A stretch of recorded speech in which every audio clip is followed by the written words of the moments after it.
around here. For example, this is about the same size with investing moves here. But somehow black is quite strong here. So even if we compare this black shape with this black shape, it would be better to have a stone here rather than here. Okay, so because of this, now we should try to find a way to use this investment. What do you think? Next move. This is a bit more complicated question. Maybe Bogdan. C7. Maybe Jean. Oh, very good. George proposed C7, something like that. Yeah, if we want to play like something like on this side, at least we should play as far as possible from this stone. Instead of playing something like this, just play something like that. But, in my opinion now, if white made this mistake, it's obviously now some mistake, but white should at least continue in a very large scale, so I like both these answers. If we jump, something like this, we kind of try to connect the stones and make some influence.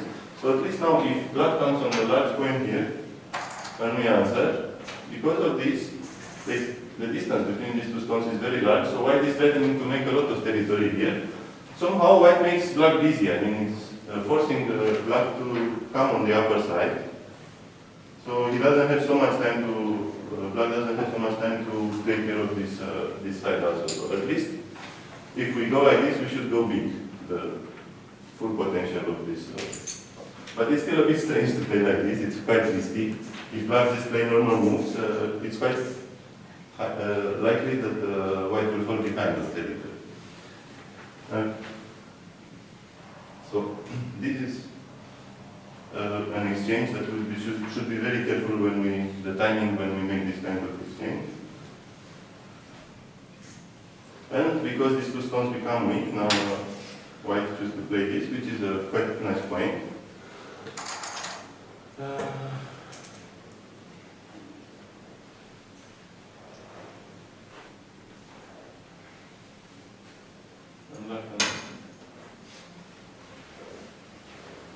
It's also quite natural move. This stone is weak, so we can come like this. What would be the option for this one? If we want to play on this side instead of this. Alex? Like corner. Like this? Yeah, this is normally the option. If white answers, then black defends here. Okay, so this is another thing to consider. Of course, there is the risk that white will play something like this and well, try to save a little bit this stone. But in this kind of case, we can enter Sansan, we can play double Kakari. The game will change. For example, if we enter Sansan here, we can expect this Joseki.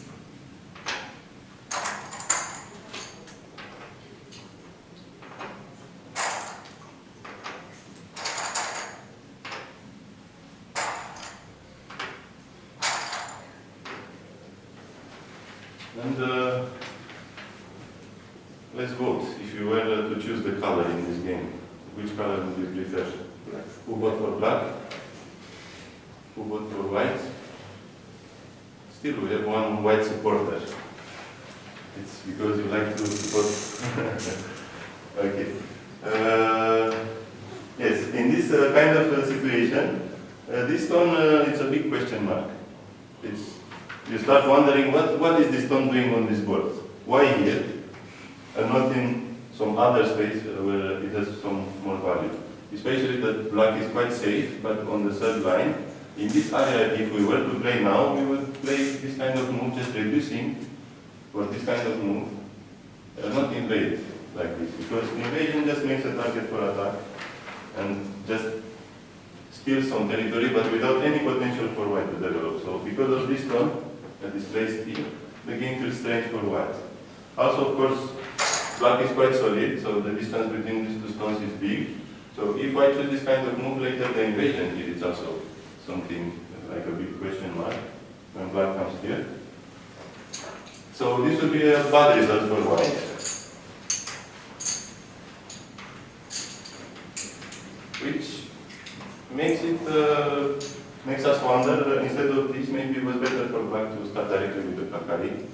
Like this, if white answer, the scale of the territory black wants to make it is quite big. So this would probably force white to run away. If we don't play that, then we have a very good continuation from white. I mean, from white to play something like this or like this. Difficult choice, indeed, between those two. If we play something like that, then this area becomes much smaller. For example, if black captures the white, then white can easily come like this. So you can just throw away this on a small scale. And if black wants to take everything, then white will run away. So. And still now, because of this exchange, black shape is also strange. I mean, by comparison, if we get this exchange, black is more or less has a potential for high base. But like this, obviously, it's like in this shape, if I run directly, instead of playing normal Kakari, black plays something like this. And let me get this point. Okay? Yeah, so this is probably a bit questionable because white has a chance to just sacrifice this stone and develop on the upper side, and what black will take is not so big. Black should have played here. But also white didn't play, so after this, what did white do?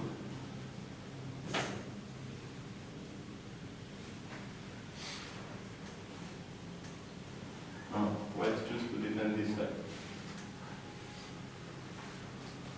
It's a bit strange again. Somehow this side feels much bigger, so playing around here would be normal. But locally it's not such a bad move, it's okay. Just defending this one a little. And now black has a chance to go back to the normal shape, which is quite big, to get this shape like this. But it didn't. Now I want to, I think it's a crucial point that's quite important. It's one of the common mistakes we do in Go. In this situation, black played this. I can understand totally the feeling. This feels a little bit like the border point. But it's kind of tricky. It's one of the situations when the border point is just an illusion. It's, if white answer, for example, with this kind of move, this would be a super perfect Kikashi from black. But white will never answer here because white is solid already. It's connected, black can do nothing to separate. So this is a totem move. And it feels that it's taking this white on a large scale, but actually if white starts to move, to run away, then even we have a cut here to worry about. So inducing, with this move, inducing a running move from white, where he wanted to play anyway, this is not so good. So let's see what happens, because normally when we choose to play in some place, it's because the opponent would like to play there. Let's see what happens if white play here. If it's such a wonderful place, for example, black can jump.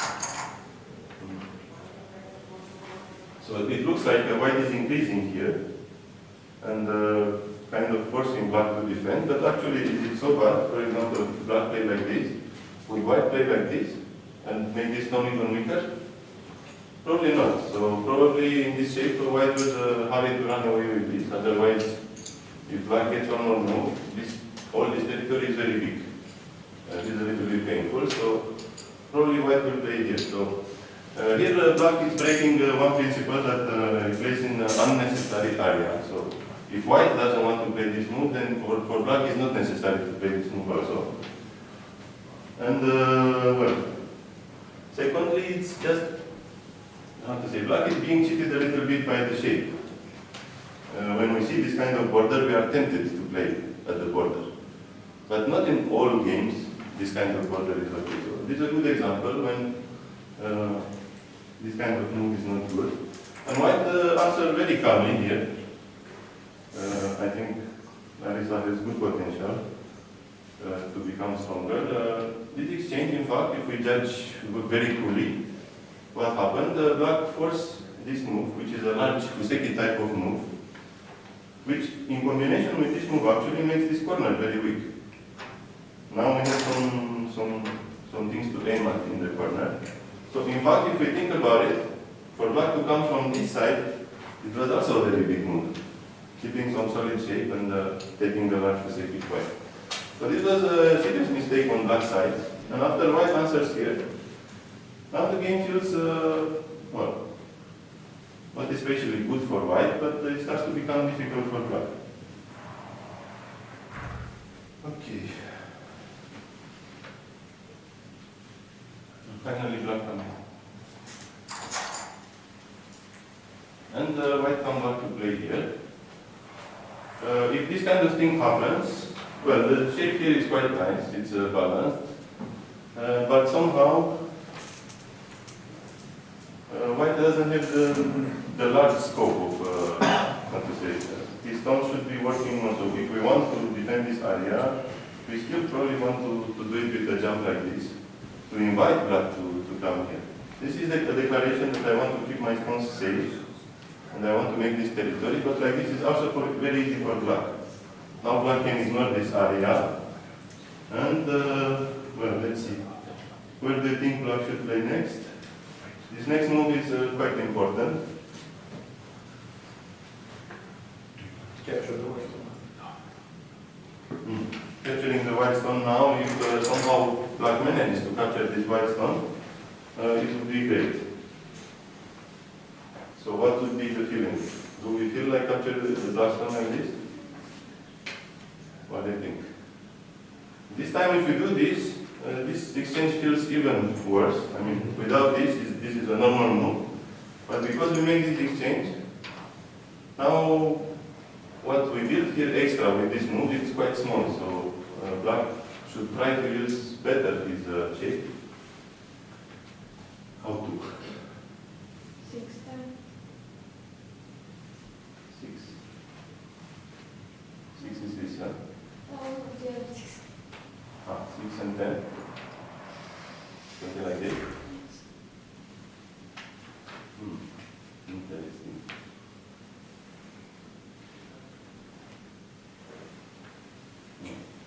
When we decide for this type of move, it's obviously we want to play somewhere in this area. There is one important thing to consider. The stones should be more or less connected.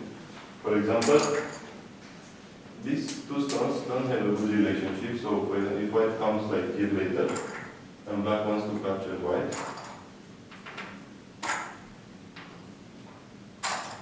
then we will also be cut with the center in a large scale, which can be quite dangerous. So if we want to choose, let's try to find a move that makes a good relationship also between this stone and the stone we want to put, but also from here. So let's see. Can you find? Kosumi? This? Yeah. Well, the connection between these two stones is still there. 7 then. 7, maybe. 7. 7 and? Yeah, that's 7. This one? No, no. Una mai la gata, doctor. Da, una mai la gata. 7, 10, like this. Yeah, this already feels good. So look, this Ogeima shape, it's a very good shape because of one reason. You cannot break through this shape without being cut. So if you play this, black will answer. If you play this, black will answer here. If you play this, black answer here. If you play this, black answer here. So this is unbreakable shape, which make it very good to make territory, to surround territory. Also this shape, the same, Ogeima. Of course, when there are two Ogeimas, one here and one here, the weakness of this very large shape increases, so it's difficult. But at the same time, it's not easy for white to approach this. I mean, obviously, if we come with this kind of move from outside, black gets a very good shape. Of course, there is a high possibility that white will try something here, otherwise this becomes too big. But for example, this type of move, now that we play it here, at least makes some interesting connection between the stones. That is probably the biggest worry, is a move like this. This is the kind of move I don't know how to answer. So, okay, how to think in this situation? If we want to play safe, maybe something like that. Let's suppose, for example, white plays something like this.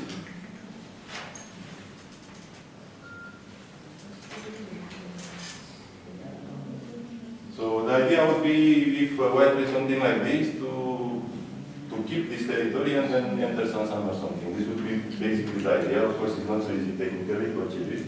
For example, white can play this kind of white rotation here. And try to force this black connection.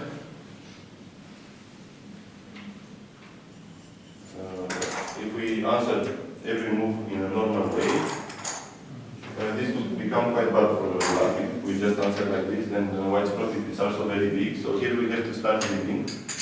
For example, resist with this kind of move, or is possible even this kind of move. So things can become complicated, but black can fight because he have black has quite a lot of stones in this area. So no matter what happens, black will get the okay result. So I think if we want in this kind of situation to take the stone, we can use this kind of move, or we can take the border. What is the border in this case? This is extremely big. This is much smaller, especially that white didn't play here very solid. But still the border is black's moyon, white's moyon, so to play something like this, it's at the border. So we could play this kind of move and invite white to move. This is another strategy that we can use. But it feels a little bit